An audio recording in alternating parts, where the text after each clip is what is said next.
Bueno, pues bienvenidas. El día de hoy lo que vamos a ver son estrategias para aprender, para aprender a orientar las emociones de tus hijos y de tus hijas. No sé, bueno, para las personas depende de la edad que tengan.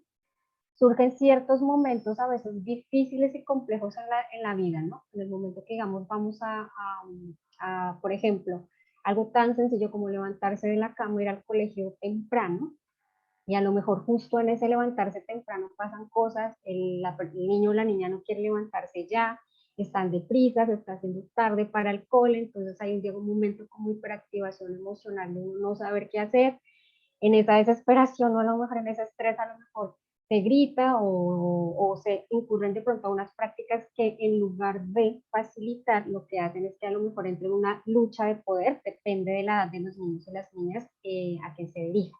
Entonces, la idea con esto es que les voy a dar como un abrebocas, no vamos a profundizar, o sea, profundizaremos en algunas cosas, pero las otras requieren de un proceso muchísimo más largo.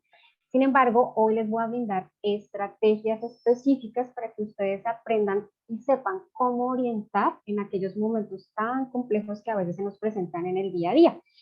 Entonces, atentos, vamos a tener, bueno, unos temas súper interesantes. Ya les voy a compartir pantalla y lo que vamos a hablar. Les voy a leer los temas para quienes no puedan mirar la pantalla y que nos incluyen, digamos, nos incluyen en esta importante labor de criar, ¿vale? Algo importante también, cuando nosotros hablamos de inteligencia emocional o queremos, digamos, aportar esto a los niños, a las niñas, a veces pensamos más hacia afuera y no lo que puede estar pasando hacia nosotros. Nosotros para poder dar tenemos que tener y haber trabajado eso en nosotras mismas. Por eso es importante que también con esta toma de conciencia de saber cómo sentimos, cómo nos expresamos, cómo es que me hablo a mí misma, en este proceso de autoobservación me dé herramientas para yo poder así mismo orientar y guiar a los demás. Entonces, bueno, les comparto los temas que aprenderemos hoy. Entonces, neuroeducación de las emociones, fases del procesamiento de una emoción, respondiendo a una emoción y estrategias de afrontamiento. ¿Por qué es tan importante el tema de neuroeducación de las emociones? Porque cuando nosotros entendemos cómo funciona nuestro organismo, entonces nos va a dar mayor idea y comprensión de, por eso es que pasa lo que pasa pues, con mi niño y con mi niño, porque a veces nos tomamos demasiado personal las reacciones del otro, en este caso de los hijos, sin contemplar como la edad o el periodo de tiempo en el que se encuentran, porque para cada edad, desde que están en el vientre, cuando están, bueno, cuando ya nacen son bebés y los diferentes sepenios o en su línea de tiempo, nuestro cerebro va teniendo un cambio y asimismo afecta tanto a nivel emocional, psicológico y conductual. Entonces, muchas de estas respuestas son asociadas a estos cambios en nuestra crianza, en nuestro desarrollo, ¿vale? ¿Me comprenden todos hasta ahí? Sí. Una manita, un resonancia, por favor, para saber. Listo. Bueno, entonces, bajar una cosa aquí, un momento.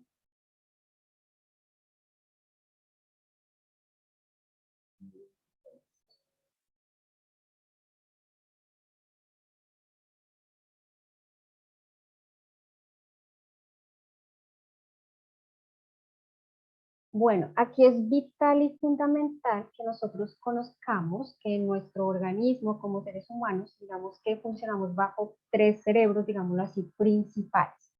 Está el cerebro reptiliano, el emocional y el racional. ¿Por qué? El reptiliano, por ejemplo, la función principal es este cerebro que está actuando, que reacciona. El emocional es el cerebro que siente, está asociado a nuestro sistema límbico. Y el racional es el cerebro que piensa, o sea, que es donde ya tomamos, reflexionamos y tomamos decisiones. En el momento que experimentamos una emoción, estos tres están involucrados. Sin embargo, la emoción surge principalmente entre el cerebro reptiliano y el cerebro emocional. Entonces, características de cada uno. Entonces, el emocional, por ejemplo, ¿qué es lo que nos va a ayudar? A hacer aquello que más nos gusta hacer, o sea, como expandir esa sensación de placer y también evitar eso que no nos gusta. Entonces, por ejemplo, cuando probamos un alimento, entonces si me encanta tanto, no sé, por ejemplo, en mi caso me gusta mucho como un postrecito de maracuyá, entonces me lo como y es delicioso, entonces quiero más. Pero cuando no me gusta algo, por ejemplo, a veces en el caso de los niños, las verduras o algo, entonces tiende a rechazar y a producir como estamos de asco, ¿no? Como feo. Entonces, la idea es que potenciemos eso que nos gusta y lo que no, pues adiós. Ahora, ¿qué es importante acá? Que este cerebro emocional, cómo se va a ir construyendo y fortaleciendo, sobre todo cuando los bebés apenas están naciendo, es el movimiento y el contacto en estos primeros meses y años de vida. No quiere decir que solo surja en ese momento, surge a lo largo de la existencia. Solo que cuando son bebés o cuando son niños hasta ahora están integrando todas las experiencias del entorno y este contacto y tacto y sostenimiento me ayudan para nutrir este cerebro emocional. También ese movimiento favorece lo que es que las neuronas se conecten entre ellos para que haya más integración sensorial. Ahora, ¿él de qué es responsable? Él es responsable de todas las respuestas emocionales. También le gusta y le interesa formar parte de un grupo. Este cerebro es inconsciente y automático. Entonces, él codifica lo que son aprendizajes básicos, o por ejemplo las emociones primarias, la ira, la tristeza, la alegría, que son como las más, el miedo, que son las primarias, y también están relacionados con el tema del apego. Es un cerebro que es caliente y es reactivo, porque esto ahora está como respondiendo y respondiendo, ¿vale? Ahora, el siguiente cerebro es el reptiliano, que es nuestro cerebro más antiguo. Entonces, este cerebro reptiliano nos acerca a lo que es bueno para nosotros o nos aleja a lo que no. Por ejemplo, vamos transitando una calle súper oscura, entonces como que mi estado de alarma se activa, entonces estoy en alerta de que, ay, que no me vayan a robar, que no me va a pasar algo, entonces ahí está funcionando mi cerebro reptiliano, está más asociado al tema de la supervivencia. En el caso bueno, de los bebés, por ejemplo, y cuando son muy pequeños, ellos, esto es muy importante, no saben distinguir cuando ellos tienen frío, hambre o sienten algún dolor. Lo que ellos sí, o sea, distinguen es que sienten placer o displacer. Eso sí es lo único que tienen seguro. Entonces, aquí es vital, por ejemplo, que mamá, en este caso porque está más cercana al bebé por ser tan pequeñito, esté atenta a esas necesidades e interpretar ese displacer que hace su bebé y cómo lo interpretamos con las claves no verbales, porque acuérdate que antes de hablar siempre somos, bueno, es preverbal, no tenemos palabra, y el mayor momento de comunicación es a través del cuerpo y el movimiento. Entonces, bueno, la figura de apego, en este caso que es su mamá, es la que se encarga de interpretar ese displacer. Y si hay esta empatía suficiente, es capaz de entender esa necesidad del bebé. Entonces ahí uno no conecta solo a nivel cognitivo, sino también a nivel emocional. Entonces esto es súper vital. Ahora, este es un cerebro, este es un cerebro, el triple cerebro, que es cerebro de la supervivencia. Aquí esto es importante porque tiene mucho que ver cómo nosotros reaccionamos a las emociones. Tiene un triple sistema de reacción, que puede ser lucha, huida o parálisis. Entonces, cuando experimentamos las emociones o cuando nos vamos a enfrentar a las necesidades emocionales del niño o la niña o de mi hijo, a veces yo no sé qué hacer. O a veces lucho, o sea, tengo una reacción a lo mejor un poco de gritar o pegar o bueno, una reacción que es muy externa. O a veces huyo porque no, definitivamente me siento sobrepasada de la situación y me prefiero irme. O la otra es quedar parada. No sé qué hacer ante esta necesidad emocional de mi hijo, ante esta rabieta, ante este miedo, ¿no? Entonces es importante. Ahora, tercero, cerebro no pensante ni emocional, él carece de voluntad y también es un cerebro caliente y reactivo. Bienvenida, Ligia. Estamos hablando de los tres cerebros específicos que nos atienden o que están muy relacionados con el tema de las emociones. Bueno, ¿preguntas hasta ahí, las personas que están conectadas? ¿O todo bien? ¿Alguna cosa que quieran comentar? ¿Me escuchan? Sí, manitas, interacción, por favor, para saber si están ahí. Bueno, continuamos. Entonces, estos son los tres cerebros que nos... perdón. Que nos competen.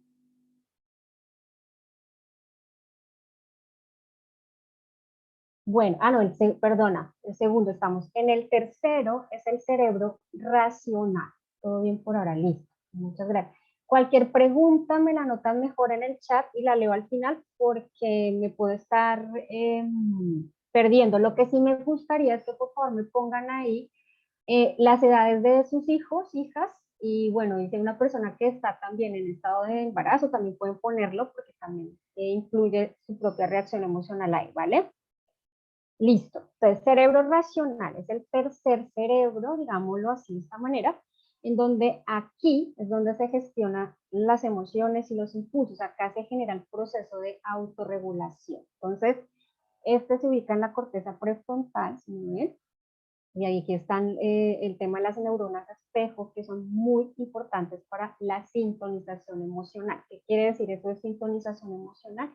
Es esa capacidad empática que tengo de entender, comprender las emociones del otro, o sea, en este caso de mi hijo y de mi hija, pero no solo a nivel intelectual, sino a nivel corporal, sensorial y a través de mi cuerpo. Entonces esto es súper, súper importante. También es una sintonización que se da a nivel intelectual con los demás. Bueno, es un cerebro que es consciente, es voluntario, a comparación de los otros dos, que surgen más de manera inconsciente o manera reactiva. El cerebro racional es diferente. Él es frío, los otros eran calientes, y él da respuestas. Entonces aquí es donde se gestionan todas las funciones ejecutivas, que es pensamientos, imaginación, razonamiento, entre otros dispositivos, ¿vale? Aquí nos permite generar estrategias para no actuar las emociones, o sea, para llevar como un hilo conductor, ¿vale? ¿Qué solución o qué podría hacer frente a esta situación? Pero solamente podemos llegar a este cerebro, digamos, racional o hacer este tipo de reflexión cuando ya he bajado mi sistema de activación, o sea, mi sistema nervioso.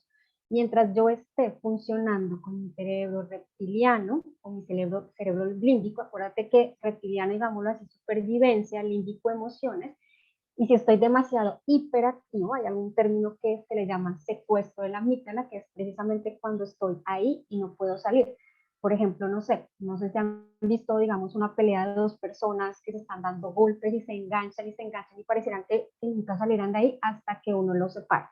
O en la adolescencia a veces que surgen estos conflictos. Ahí es porque estas dos personas están atrapadas, digamos así, por la mitad. Entonces ahí hay que generar una estrategia para que pueda bajar este nivel de hiperactivación y que mi cerebro racional entre en juego. ¿Vale? Esto es así breve, pero es importante que lo tengan en cuenta en el momento que ustedes van a acompañar y orientar tanto sus propias emociones y las emociones de sus hijos e hijas. ¿Vale? Bueno, les voy a mostrar un video muy ilustrativo que me llama mucho la atención. Se llama El cerebro en la palma de tu mano.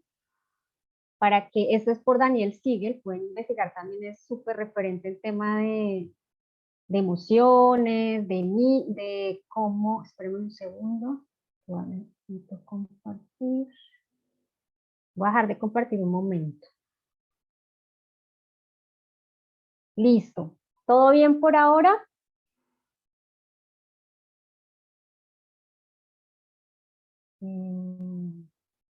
Espérenme.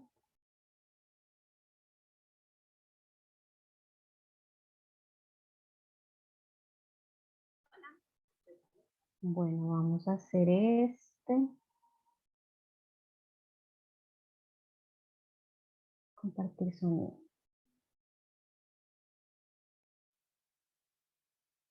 ¿Pueden ver ya el video? Sí. Perfecto. Está un poquito lento, pero ¿y escuchan? Hola, soy Camila y hoy vengo a enseñarte qué pasa dentro de tu cerebro. Bueno, en realidad no es solo dentro de tu cerebro, Es en el cerebro de nuestros padres, en el cerebro de mi hermana, de mi hermano, en el cerebro de nuestros abuelos y también en el cerebro de la maestra, incluso en mi cerebro. Te voy a explicar, acá está la médula espinal, ¿vale? Es la médula espinal, esta es la parte de adentro de nuestro cerebro donde tenemos las emociones. Abramos nuestro cerebro a ver qué hay. Abro el cerebro y me encuentro con un pequeño tigre. Este es mi pequeño tigre. Tú puedes tener un oso, un león, un conejo, incluso un animal favorito. Y es la parte animal de tu cerebro. Hola. Esta parte animal, cuando me pongo estresado, me pongo asustado o cuando tengo muchas emociones por algo que está pasando, hace una de tres cosas. ¿Qué hacen los animales cuando se asustan? ¿Lo sabes? Pues una es salir corriendo, huyen y se van. La siguiente sería pelear, morder, gritar incluso. ¿Te ha pasado alguna vez algo así? ¿Que tu pequeño tigre se ha puesto así? A mí, sí. Me asusto o me pongo nerviosa, grito. ¿Qué otra Espérenme un segundo. cosa puede pasar en nuestro cerebro? La tercera cosa sería que nos paralizamos. Nos quedamos como una estatua. No sabemos qué hacer, estamos confundidos, pero tampoco decimos nada. Ahora, cuando la parte que piensa de nuestro cerebro abraza a nuestro pequeño animalito, las cosas funcionan un poquito mejor, ¿vale? Esta parte que es la que piensa, la que habla y la que nos dice cómo podemos mimar a nuestro pequeño tigre, es la que nos invita a hablar y a decir qué es lo que estoy sintiendo, necesitando, y te lo voy a explicar así. Por ejemplo, esta parte que habla puede decir, yo estoy asustado, yo me siento enfadado, yo me siento triste. Habla. Y entonces el tigre entiende. También puede suceder que nos dice qué necesitamos. Entonces podemos decir, necesito cariño. ¿Qué es cariño? Pues el cariño es un abrazo, un beso, una mirada. También puede necesitar atención. ¿Qué sucede cuando necesitamos atención? Necesito que me escuchen, alguien que me oiga, ¿vale? También puedo necesitar, cuando estoy asustado o me pongo nervioso, tiempos a solas. Necesito un descanso. Necesito que ahora nadie me hable y me voy a dar una caminada. También puedo necesitar apreciación, ¿vale? Estas necesidades se las podemos pedir a nuestros padres, a nuestros maestros, a nuestros abuelos. Y cuando lo hablamos, es más fácil para ellos poderlo entender. Muchas veces no nos dan lo que queremos, un iPad, un último Lego, algún juego, pero si pides lo que necesitas, es muy posible que te den el abrazo, el beso o que te puedan escuchar. La última necesidad, que casi que es la que a mí más me gusta y la más importante, y por esto mismo la que casi siempre olvidamos, es la necesidad de apreciación. ¿Qué significa apreciación? Apreciación es que alguien te diga que lo estás haciendo bien, que estás haciendo un buen trabajo. Muchas veces nos dicen lo mal que hemos hecho las cosas, los errores que cometemos, pero pocas veces nos dicen, has hecho un buen trabajo, lo estás haciendo muy bien. Esto es muy importante. A mí me encanta que me den apreciaciones. Me pone muy contenta porque me recuerda que estoy haciendo bien el trabajo.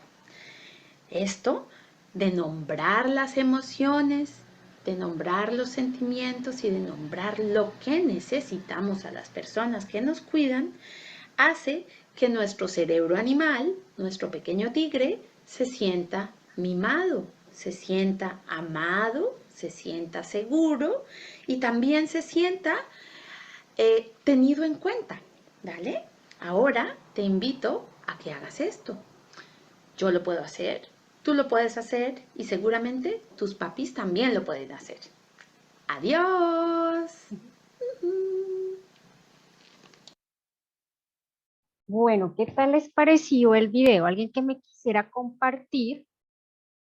Eh, si ya sabían de esta explicación tan interactiva acerca del cerebro en la palma de nuestras manos, que nos ayuda tanto a uno como adulto y a los niños y a las niñas a comprender qué es lo que nos pasa cuando sentimos emoción.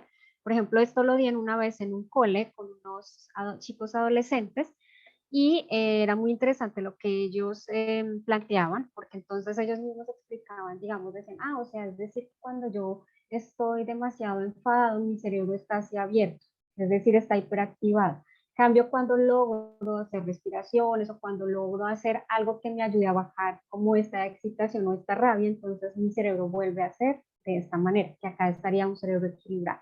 Entonces fue muy interesante explicar esto a estos jóvenes y también a unos niños más pequeños porque queda y comprenden más allá de lo que es una emoción, la alegría, el color de la emoción, sino que van más profundo para que les dé herramientas para la autorregulación.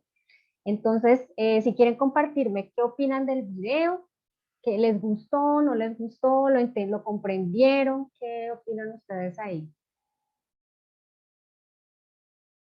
Puede ser por chat si no quieren activar la cámara o no quieren ser escuchados.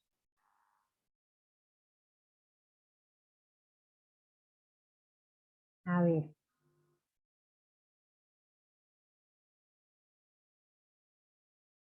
bueno, veo que ahí están tímidos. Bueno, entonces proseguimos, proseguimos. Vamos aquí.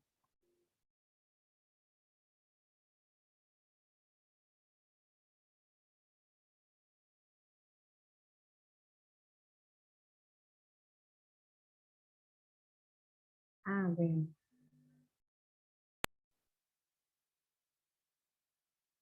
ya miro el chat. Ahora, ayuda a explicar a los más pequeños. Así es, así es. Y eso es lo importante, que empecemos, digamos, a generar también como mayor comprensión y conciencia de sus propios, o sea, de sus propios sistemas, para que también sepan de dónde puedo yo o qué hacer para esos momentos difíciles que suceden.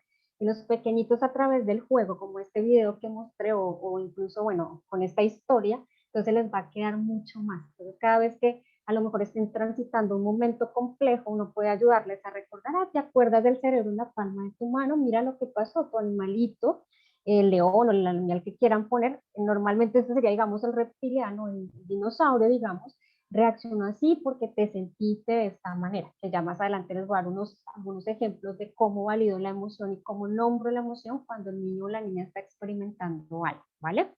Pero sí, es verdad. Gracias, Ligia, por compartir. Bueno, proseguimos entonces. A mí me gusta hacer una analogía, bueno, que en realidad no es mía, se llama el Rafael Guerrero, que me encanta porque es experto en educación emocional y apego. Y él hace una analogía muy interesante que se llama, analogía es una metáfora, que se llama la metáfora del bidón. Entonces, ¿qué significa esa metáfora del bidón? Voy a mostrarles aquí en la cámara. Es como que cada persona nacemos como con un recipiente.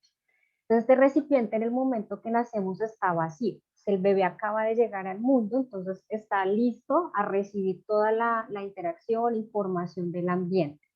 Y resulta que el bidón para ser llenado necesita de algo que se llama responsina. Es un líquido muy especial que se necesita para que el bebé pueda empezar a experimentarse en este mundo con total seguridad, con confianza y bueno, que pueda crecer y desarrollarse súper, digamos, lo más asertivamente posible que se pueda, ¿vale? Supongamos que el bidón, o sea, todo ser humano nace con 100 litros. Obviamente no conozco una persona que tenga sus 100 litros totalmente llenos porque todos tenemos experiencias diversas de vida, ya sea por nuestra educación, por lo que mamá y papá nos dio en esos momentos, por bueno, por el ambiente, todo. Entonces, ¿qué es esta sustancia responsina? Es cuando yo puedo o solamente aparece cuando yo respondo, no reacciono, sino respondo ante las necesidades emocionales de mi hijo. ¿Qué es eso de responder ante la necesidad emocional de mi hijo o de mi hija? Entonces, supongamos que el niño está supremamente asustado porque está durmiendo, digamos, está durmiendo solito, está oscuro, los papás, digamos, están viendo una peli y de repente la niña o el niño se levanta súper asustado, mamá, mamá, hay monstruos, por favor, y llora y bueno. Y yo como papá y mamá voy a responder ante esa necesidad emocional que está mostrando ahora esa niña o ese niño, es que tiene miedo porque en su mente hay monstruos en la casa. Entonces ahí cuando mamá y papá responden de una manera asertiva, o sea, le dan la responsina, le dicen, supongamos que se llama Andrea. Le dicen, Andrea, comprendo que sientas miedo, amor, y que tengas miedo, pero vamos a mirar, te abrazamos, te acompañamos, estoy aquí contigo, estamos aquí contigo. Vamos a buscar una forma, ¿te parece? Que podamos ahuyentar a los monstruos. Es un ejemplo, ¿no? Estoy dando un ejemplo. Entonces, por ejemplo, van los tres juntos, acompañan a la niña y generan como un hechizo de magia. Es una niña, pongámosle unos 5 años, que todavía tiene activa esa imaginación. Entonces, bueno, vamos a crear un conjuro para ahuyentar a todos los monstruos. Y hacen magia, se mueven, juegan un poquito, o sea, primero validando la su emoción, tienes miedo, comprendemos que tienes miedo porque sientes que hay monstruos en tu cama o en tu habitación y luego ahí sí planeo una estrategia para hacer. Entonces, aquí estoy cubriendo una necesidad, respondiendo y voy llenando de a poquitos. O sea, se va llenando cada vez que yo respondo a una necesidad, voy llenando. Pero en lugar de, por ejemplo, si la niña se levanta y los papás reaccionan de una manera distinta, pues, ay, eso es una bobada, si los monstruos no existen, deje ya esa pendejada, ya vamos más bien a dormir, o no, más bien tómate este dulcecito, esta chocolatina y ya verás que ya puedes dormir mejor. Entonces, a veces uno siente que algunas respuestas pueden ser asertivas, aunque no parezcan, digamos, violentas al inicio, digamos.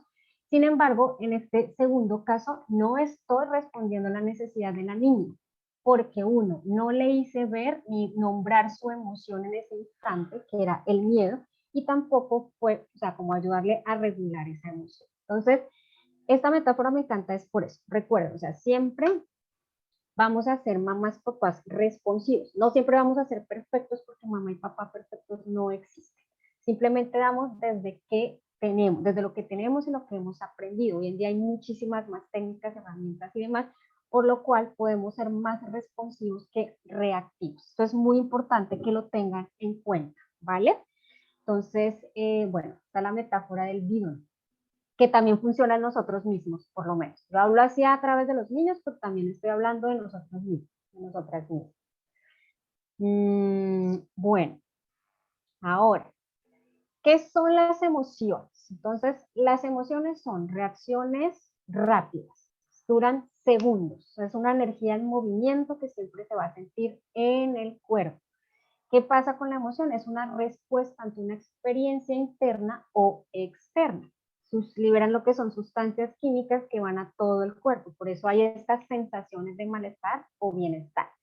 Sensación y emoción es distinto. Para yo aprender a sentir las emociones, necesito ser consciente de mis sensaciones. Por eso voy al cuerpo y el trabajo con el cuerpo es vital. Cuerpo y movimiento. Por ejemplo, cuando yo tengo miedo o angustia, en mi caso, por ejemplo, ¡ay!, tengo como un dolor en la boca del estómago. Entonces estoy teniendo una sensación. Y cuando identifico mi sensación en el cuerpo, puedo asociarla a una emoción.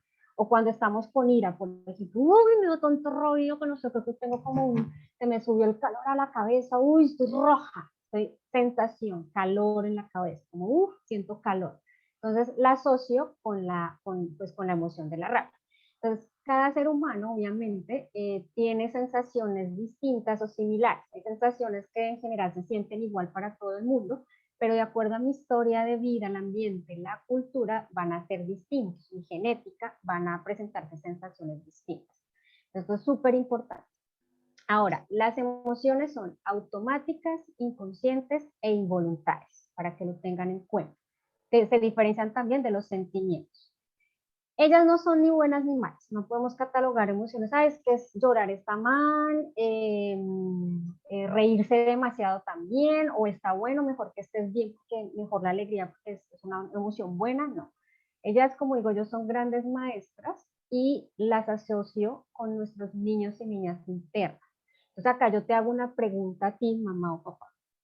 ¿Cómo? No para que me respondan ahora, tal vez para que la reflexionen, pero ¿cómo le hablarías tú, como todas son mujeres acá, a tu niña, bueno, o niño interno, niña interna o niño interno, cuando tú entras en una pataleta? ¿Y por qué digo pataleta? Porque nosotros como adultas o adultos guardamos un niño y un adolescente interno. Entonces, cuando yo tengo esas reacciones así, a veces como que, uy, Pau, ¿qué me pasó? Me digo a mí misma, por ejemplo, estoy contactando con mi niña interna, con las heridas que a lo mejor se dieron en ese momento cuando era pequeña.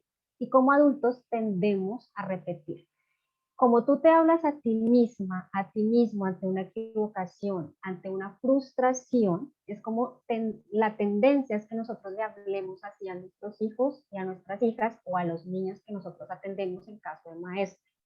Entonces, esto es vital. ¿Cómo le hablarías tú a tu niña, a tu niño interno, cuando tú entras en una pataleta? En los niños y niñas, sus comportamientos básicamente es un reflejo, no tiene que ser exacto, pero sí hay matices o reflejo de nosotros y de la dinámica que estoy viviendo dentro de la familia. Entonces, esto es para que lo tengan ahí en cuenta, ¿vale? Ahora, hay tres elementos principales de las emociones: el elemento cognitivo, el elemento fisiológico y el elemento movilizador. Bajo estos tres elementos es que vamos a generar estrategias para hacer esta gestión emocional. Entonces, el cognitivo, valoración de lo que ocurre. El elemento fisiológico es la respuesta fisiológica que tengo, esa activación que ya hemos hablado antes, que está relacionada con estos tres cerebros. El cognitivo, obviamente, también. El elemento movilizador, entonces, permite movilizar esta energía intensa, en lo que hay algo que se llaman estrategias de afrontamiento, que hay un montón, les voy a dar algunas, que es ya la acción como tal que hago cuando sucede esta situación, ¿vale? Preguntas hasta ahora, queridas, queridos. Nada, nada. Me siguen. Bueno, continuemos. Bueno, las niñas, esto para también para que lo anoten, o lo anoten y lo anclen en su sexo. Las niñas y los niños, y los adolescentes también, aprenden a regularse a través de mamá y papá o su referente principal de figura de apego, como pueden ser los abuelos, los abuelas. Hago lo que puedo. Vale. Gracias, Raquel, tranquila. Es para no sentirme tan como solita hablando, pero sé que están ahí atentos. Gracias, gracias. Bueno, entonces esto es importante. Las niñas y los niños aprenden a regularse a través de mamá y papá y su referente principal, figura de apego. ¿Quiénes son? Los abuelos, la abuelita, el abuelito, los maestros o alguna canguro, una babysitter, una cuidadora de niños que también forman, o sea, tienen un rol principal ahí en este cuidado de los niños y las niñas. Al nacer, que esto lo dije al inicio de la presentación, cuando uno es pequeño, cuando los niños y las niñas son pequeños, no saben cómo identificar ni gestionar las emociones. Ellos necesitan de nuestra ayuda para que se regulen. Aquí surge un fenómeno, algo que se llama heterorregulación emocional. Yo ayudo, enseño a mi hijo y a mi hija a regularse. ¿Cómo? A partir de mi propia regulación. Sí, aquí está. Vale. Gracias, Licia. Y bueno, esto es importante. Ahora, en momentos de embarazo durante la maternidad, también es primordial que mamá pueda saber cómo regular sus emociones cuando entra en momentos de estrés, porque todo esto se va a llevar al bebé. O sea, como el bebé están súper conectados ahí, su sistema nervioso se está formando, incluso a nivel embriológico, cuando apenas es un embrión, ahí en el embrión es cuando se empieza a formar, por ejemplo, todo lo que es médula acá, o sea, el cerebro como tal reptiliano, la parte más antigua, todo esto, su sistema nervioso empieza a formarse, por lo cual las emociones que vive la mamá, que experimenta la mamá, van pasando al bebé. Entonces, esto es fundamental que puedan incluir estrategias de regulación. Bueno, ahora sí vamos a lo que son preguntas hasta aquí. Esta era la parte como la base más o menos teórica para que puedan comprender por qué hacemos o por qué propongo estas estrategias. Propongo yo no y otros profesionales en realidad. ¿Preguntas hasta aquí o todo bien?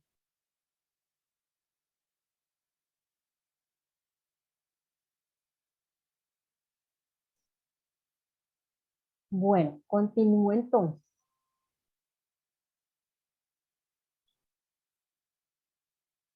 Listo.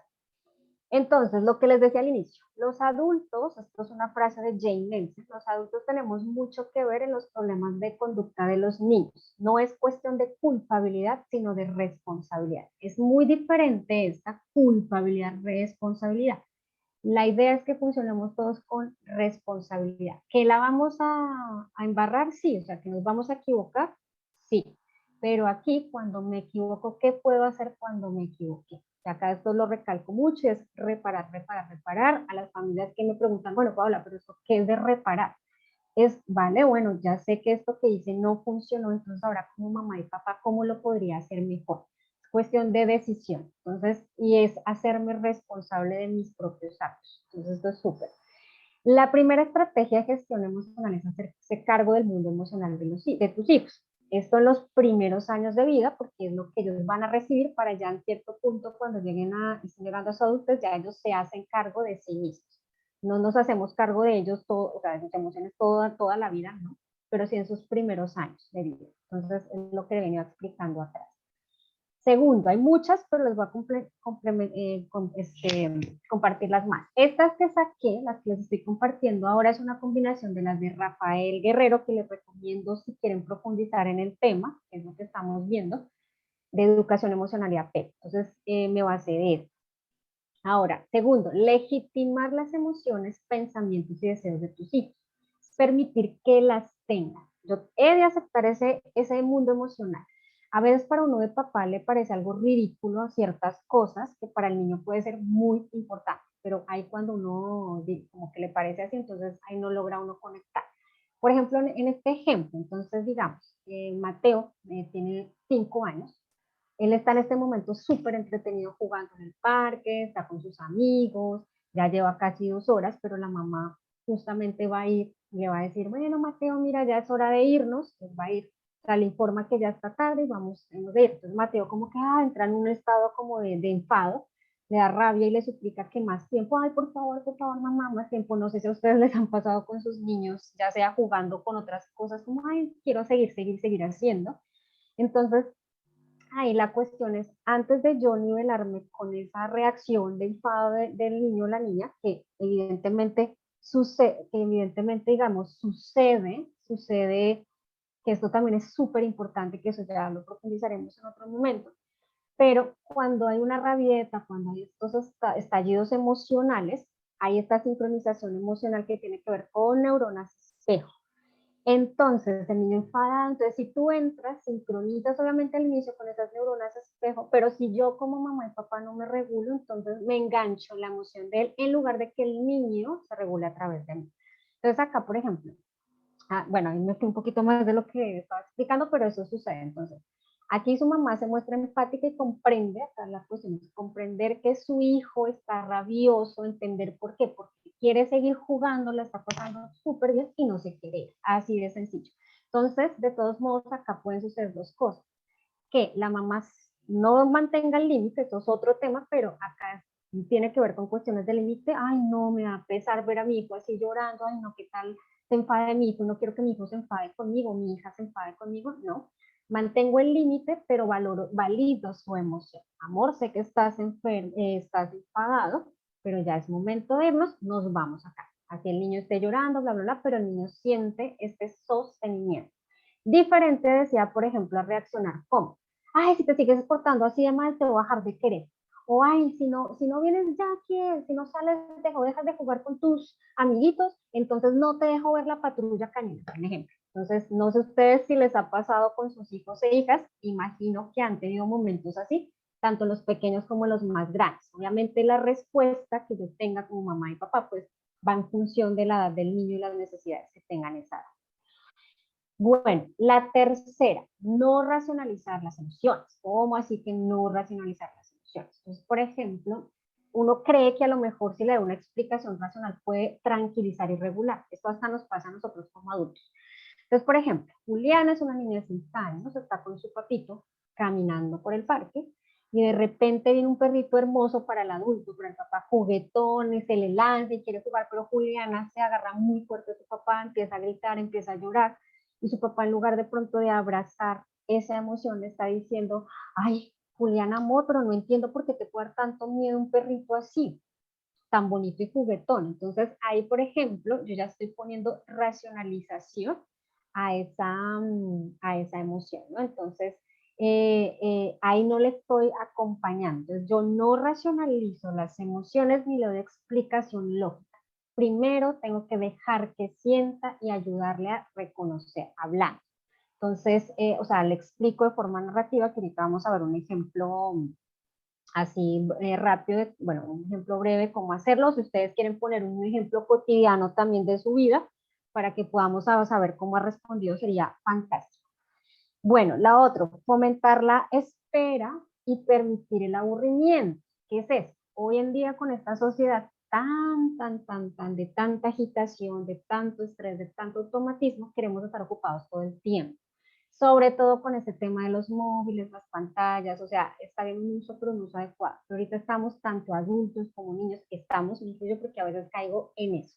Entonces, aburrimiento es no hacer y también es una emoción. Y el aburrimiento es abono para la creatividad. Solo a través del aburrimiento puedo conectar con dones y talentos y también con formas de cómo puedo yo autorregularme. Incluso el niño o la niña pequeña o el niño como que de tanto explorar, saca algo, no sé, le gusta una canción donde que empieza a moverse o a mecir su cuerpo o a danzar. O sea, esto es súper importante. También porque fortalece el tema de la tolerancia a la frustración y los tiempos de espera.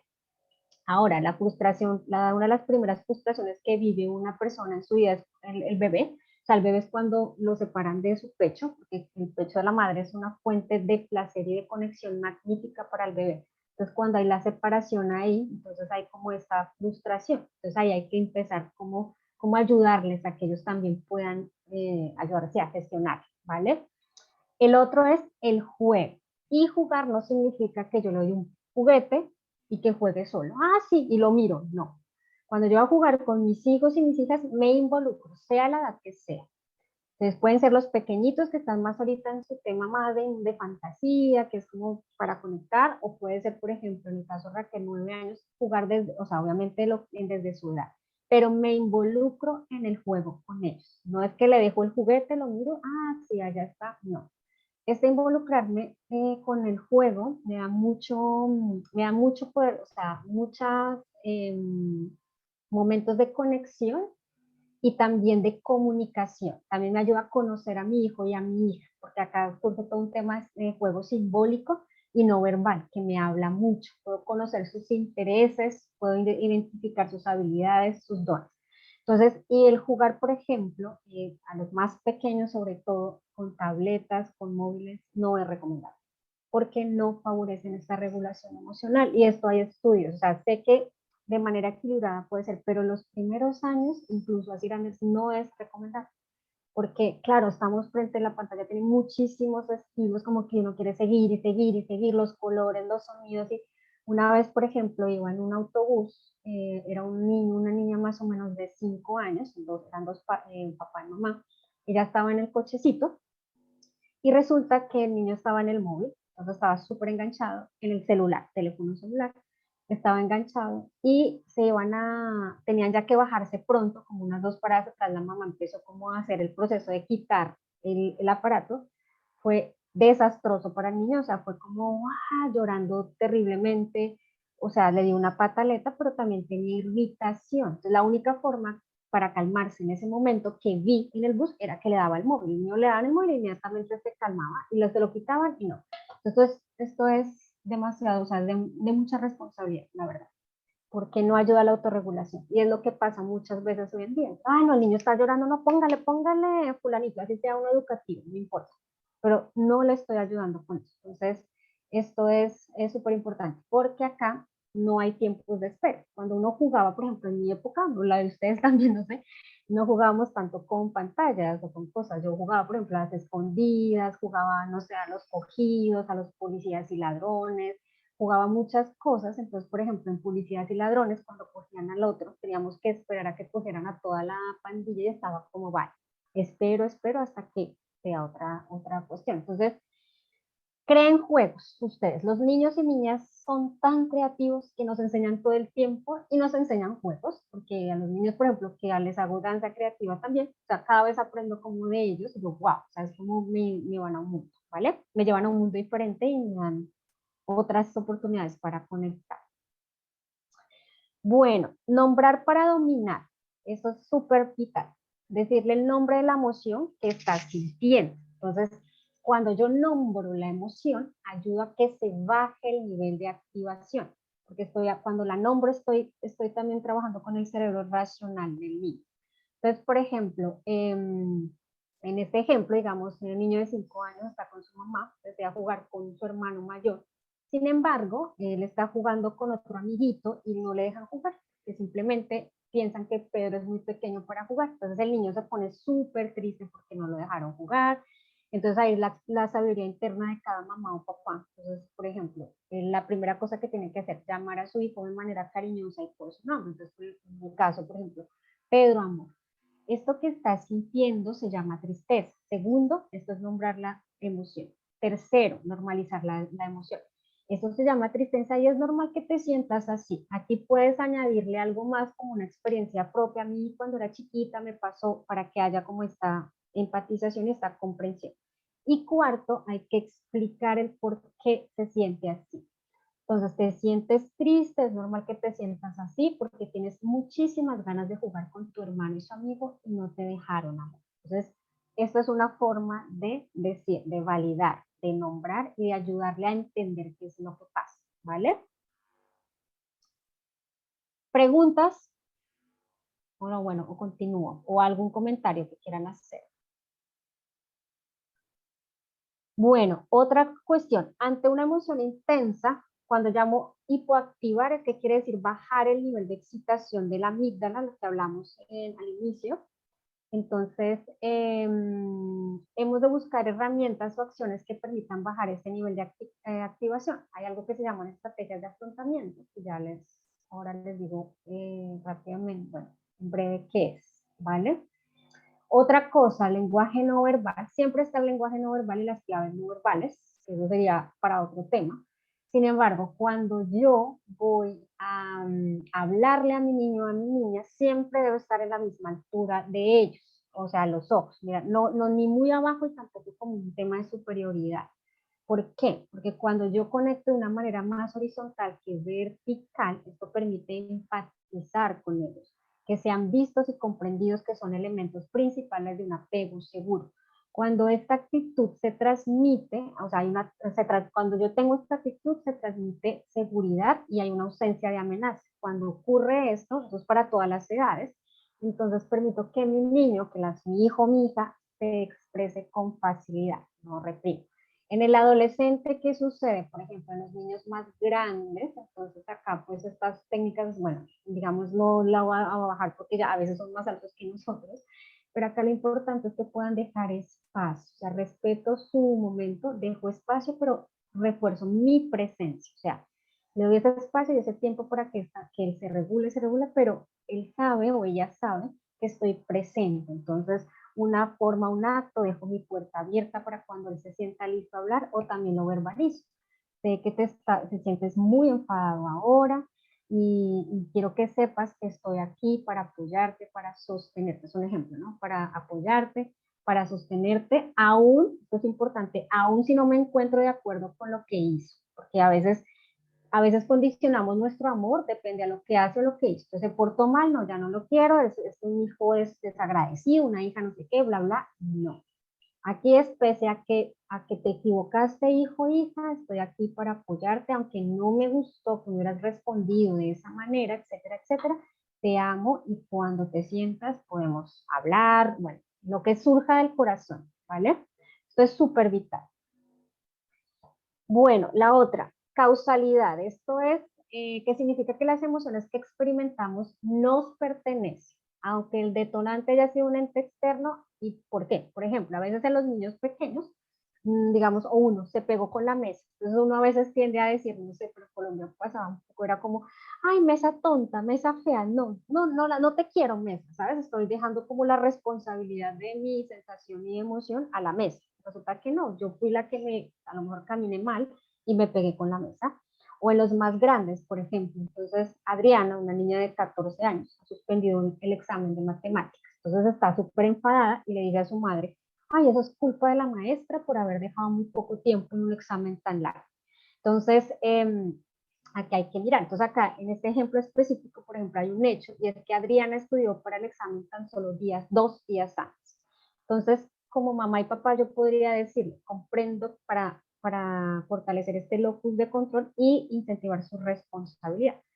Comprendo que te sientas enfadada y que también el examen puede ser muy largo. Sin embargo, ¿crees que es probable que puedas mejorar tus resultados la próxima vez si organizas más tiempo para estudiar? O sea, como darle a entender que esto fue lo que pasó y que no es culpa de la maestra que ella haya sacado una mala nota, digamos, ¿vale?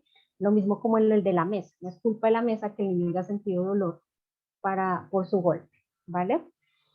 Eso también es vital. Critica la conducta, jamás la persona. Entonces, en ciertas edades de nuestras vidas tendemos a ser o desorganizados, olvidadizos o cositas, y hasta la tendencia reactiva, cuando yo reacciono, esto, por ejemplo, lo que está en rojo, qué marrano, cochino, que hijo más, a un adolescente, qué hijo más desordenado tengo en casa, es que mira, tu hermana no es así, bueno, las comparaciones, etcétera. Aquí estoy entrando en momento de reacción y estoy criticando al ser, lo cual puede minar su autoestima, su autoconcepto, su autoimagen y sus autos. Entonces, aquí yo me fijo es en la conducta y le explico, yo sé que organizar tu ropa no es una de tus acciones preferidas, sin embargo, tu cuarto está muy desordenado y es importante que recojas para que puedas encontrar tus prendas y bueno, esto es saber qué poner. Pero seguro a cada una de ustedes y a cada uno les saldrá la respuesta más efectiva en ese momento. Pero acuérdense, jamás la persona, nunca es a la persona, nunca. Siempre es la conducta. Eso es súper vital, ¿vale? Listo. Conectar y redirigir. Esta es otra importante. Ay, espérense un segundo. A ver. Entonces, conectamos emocionalmente con ellos a través de nuestro hemisferio, bueno, derecho, que es la parte más sensible, emocional. Entonces, acá es lo que les explicaba al inicio, comprensión y sintonización con las emociones. Y redirigir la conducta, que son las estrategias de resolución de problemas. Cuando yo sintonizo emocionalmente con sus emociones, le aporta la sensación interna de ser visto o vista. Eso es uno de los principales tópicos para el apego seguro. Bueno, estrategias de afrontamiento son esfuerzos. Bueno, estas estrategias ya surgen cuando ya he hecho todo un proceso de la regulación. Estamos dentro, obviamente, perdón, de la regulación emocional. Y son esfuerzos cognitivos, conductuales, emocionales, concretos que hacemos para reducir, manejar, minimizar las situaciones externas o internas, ¿vale? Que nos causan estrés. Entonces, por ello se consideran aspectos básicos de la regulación emocional. Acá vamos a distinguir la diferencia entre estrategias de afrontamiento y mecanismos de afrontamiento. Casi todos vamos a estos mecanismos de afrontamiento que en realidad generan un adormecimiento de la sensación. La estrategia de afrontamiento me ayuda a ir directamente al sistema nervioso para procesar la emoción. O sea, toda la adrenalina y el cortisol que surgen en el cuerpo se logra regular. El mecanismo de afrontamiento es como un iceberg. Solamente voy a la punta, como en el caso del niño que les contaba en el autobús, que la mamá le daba el móvil bien porque estaba un poco desregulado y solo para controlar. Esto es un mecanismo de afrontamiento que no funciona, ¿vale? Entonces, ¿qué no podemos hacer, digamos, o qué no es recomendable? Porque acá esa es otra. Queremos que nuestros niños o niñas se calmen rápido, se están llorando, se están enfadados, ya queremos que no deja de salir así. Puede suceder porque obviamente no me gusta ver a mi hijo o mi hija que sufra o que la pase mal o también por vergüenza, por ejemplo, cuando dan las rabietas, estas rabietas que "Ay, en la calle, justo con todo el mundo, me están mirando, ¿qué van a decir? Me van a, no, entonces, no rápido algo para que el niño se calme, sino ¿qué van a decir de mí? ¿Soy mala mamá o mal papá? Entonces, esto no. O sea, es el que dirán que se quede afuera y tú te encargas de cómo, independientemente de dónde estás, pero me encargo de cómo yo acompaño a mi niño y a mi niña. Entonces, ¿qué no? Por ejemplo, distraerle con un juguete, ay, mira, no sé qué, usar un chupete para que deje de expresarse, o riendo incluso en momentos donde la risa no, o sea, está llorando el niño y de repente trato de, no sé, echarle un chiste o reír cuando realmente el niño no está sintiendo esa emoción. Dar comida o dulce como respuesta ante ese momento intenso. Y ojo con esto, porque aquí desde pequeños empiezan estos trastornos de alimentación. Tratar de insistir en resolver el problema cuando a lo mejor no se siente listo o listo, o darle el objeto de seguridad de apego, un objeto transicional como la mantita que me encanta. Eso se puede hacer mucho después, pero no justo cuando está llorando, toma, no. Entonces es importante que no se tenga en cuenta. ¿Qué sí le puedes dar a tu chiquis? Entonces, acá, bueno, estrategias de afrontamiento. Deja el cerebro reactivo, hay procesamiento de la emoción, da paso a ese cerebro racional. Acuérdense que el cerebro emocional me permite gestionar la emoción y tomar decisiones. ¿Qué sí puedo hacer? Ya cuando he manejado eso, dibujar, ponerlo a dibujar, colorear, una técnica de respiración y el movimiento, esto es vital, primero que todo. Jugar tranquilamente después de que he bajado ese nivel, una práctica libre como la escritura, gratitud, o ya después tocar un instrumento musical, mirar el cielo, leer un libro, abrazar, el abrazo es súper, los primeros 20 segundos ya generan un tipo de, creo que es 20 segundos, de neurotransmisor que me genera bienestar. Esto es súper importante, ¿vale? Hay para adultos que son las mismas, pero todavía esto no las voy a, pues las voy a pasar. Espérate. No, esto, bueno. Bueno, en adultos es, por ejemplo, estar demasiado tiempo en el móvil también, usar algún tipo de sustancia, tratar de resolver un problema, pero sin antes uno regularse, proyectar las vidas e inseguridades en otros, entrar en adicciones, beber alcohol, limpiar obsesivamente la casa o cosas como estas, los adultos. Pero bueno, ahí no vamos a entrar. Ahora, ¿qué me gustaría que tuvieran en cuenta? Bueno, esto. Entonces, fases para responder una emoción. Vamos a verlas así en general, que es primero permitir, reconocer, dar seguridad, estrategias de afrontamiento y resolución de problemas. Vamos a verlas acá. No, bueno, esto... bueno, antes que todo, queridos y queridas, yo tengo que entrar en un proceso de regulación conmigo mismo. Entonces, notar, o sea, me observo primero a mi cuerpo, noto mi reacción, noto lo que siento en mi cuerpo. Entonces, por ejemplo, me siento frustrada con sus gritos, mis manos están sudorosas, estoy temblando, tengo una tensión en la mandíbula y tengo ganas de gritar. Supongamos que el hipo está gritando, llamándote insistentemente. Después de eso, regulo primero en mí, regulo mi sistema nervioso, hago uso de mis estrategias de afrontamiento, que son las mismas, puedo tomar una respiración, beber un vaso con agua, ponerme la mano en el pecho para respirar y escuchar mis latidos cardíacos, entre otros. Por ejemplo, voy a llevar una mano al pecho, respirar por la nariz 5 veces, inhalo, exhalo, también voy a abrir y cerrar los puños en mis manos, 1, 2, 3, regulo. Y tercero, respondo. Cuando mi cuerpo está en calma, puedo responder con intención. Acá es la responsina, respondo, no reacciono. Entonces, le puedes decir a tu hijo, en este caso, puedo escuchar tu voz. Me pregunto si estás tratando de que me fije en ti. Vamos a hacer un ejemplo, 10 saltos juntos. Estas son las estrategias de afrontamiento y luego podemos resolverlo juntos. ¿Vale? Esto es una estrategia de afrontamiento a nivel de cuerpo. Ahora, cuando yo ya me he regulado, obviamente suena muy largo, pero una respiración breve y escucharme me ayuda a bajar mi nivel de activación del sistema nervioso para poder responder a mi hijo y a mi hija. En ellos, primer paso, le permito sentir, mantener espacio para esa emoción. Vas a movilizar el cuerpo del niño o la niña si la tendencia de ellos es, por ejemplo, a veces o tirarse al suelo, o golpear o algo, has de garantizar un espacio seguro para que no se vaya a hacer daño. Si se está autolesionando, busco estrategias para que no vaya a lesionarse. Tomar las manos, hablarle un tacto. Y no te apresures a detener la emoción. Es decir, ay, deja de llorar, deja de sentir rabia. No. Conectar con él, empatizar con tus sentimientos. Ejemplo, quería seguir jugando en el parque, ya es hora de irnos. Comprendo que esto es realmente frustrante para ti. Por ello te sientes enfadada, lo que vimos ahora. Tercero, ofrecer las estrategias de afrontamiento. Entonces, por ejemplo, ¿te gustaría un abrazo o pisar el suelo con tus pies para sentirte tranquilo, tranquila? Si se han dado cuenta, las estrategias de afrontamiento tienen que ver con el cuerpo y su movimiento.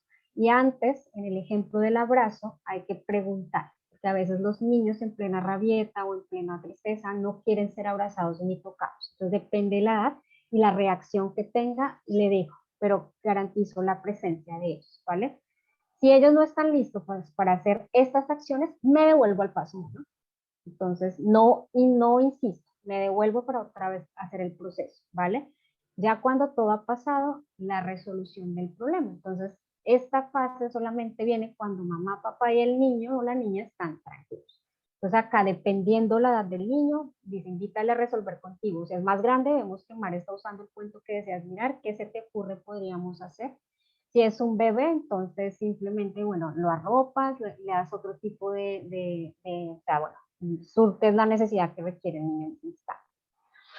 Bueno, mis queridos, y hasta ahí. Ah, bueno, no, ya. Ah, bueno, preguntas. Es bastante información.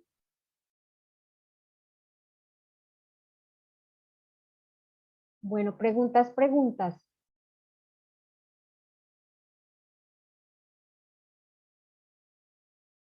¿Todo bien?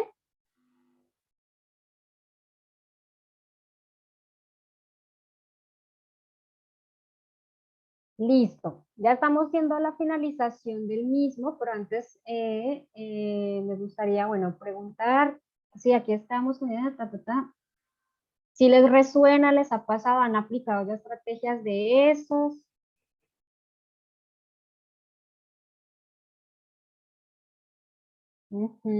Eso, qué bueno, Raquel, sí.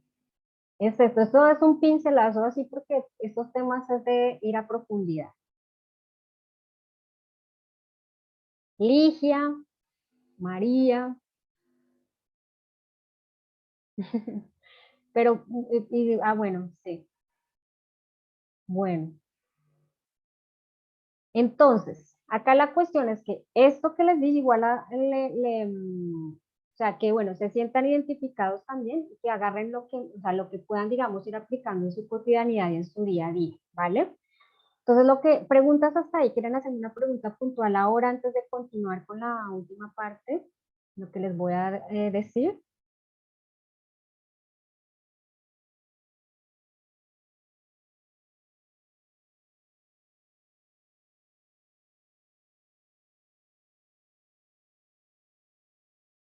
Vale. Entonces, la idea con esto es que, o sea, de brindar esto. Ah, vale. Ujú.